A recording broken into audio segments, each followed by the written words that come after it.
Hi everyone, this is Adam at Stretch Your English. I'm here to share resources and ideas for teachers of English to speakers of other languages. In this video, I'll be sharing a template for an interactive lesson activity, which I described in my previous video, so it's worth checking that out first.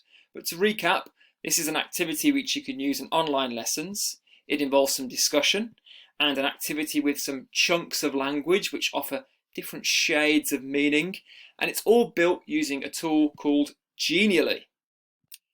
So in the description below this video you will see a link to template.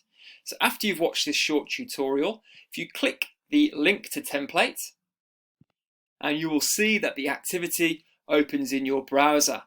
Now if you take a look at the bottom of the screen, we can see a note from Genially, the tool which I'm using here.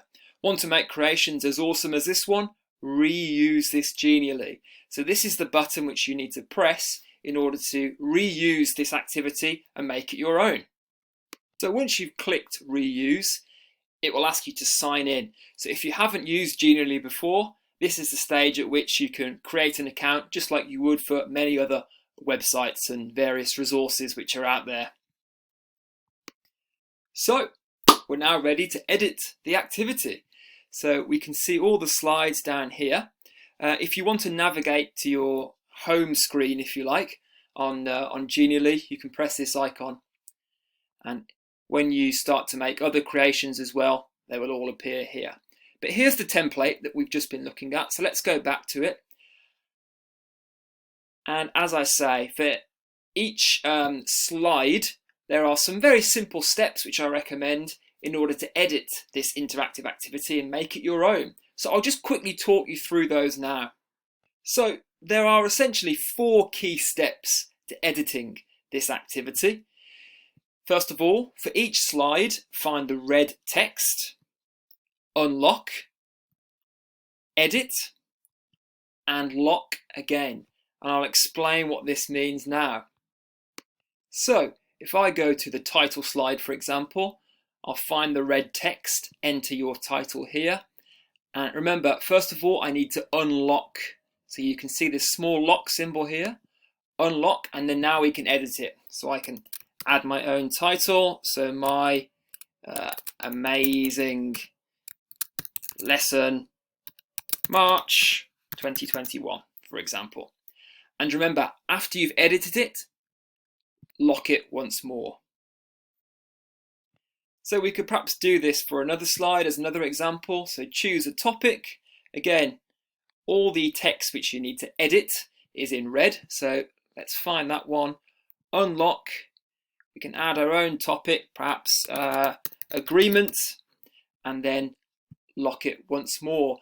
The reason why we're locking and unlocking these is because if you have seen my previous video, you will see that eventually there is an activity which involves some chunks of language which students can drag around the screen.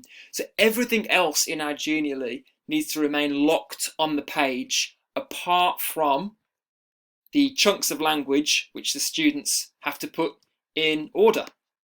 So just one point to remember, don't lock the chunks of language. These need to remain as draggable features on the screen. But everything else you edit, so questions, discussion questions, titles, topics, unlock them, edit them, and then lock them once more. So if we return to the template once more, we can see a language chunk here, and you'll see this time you don't need to unlock it. It's already unlocked, and we've got all these different options here.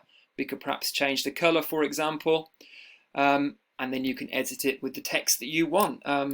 I completely agree, for example. Okay. So that's all there is to it, really. Feel free to experiment with it, or even guide your students towards creating their own lesson activities to share with their peers or share with you as their teacher.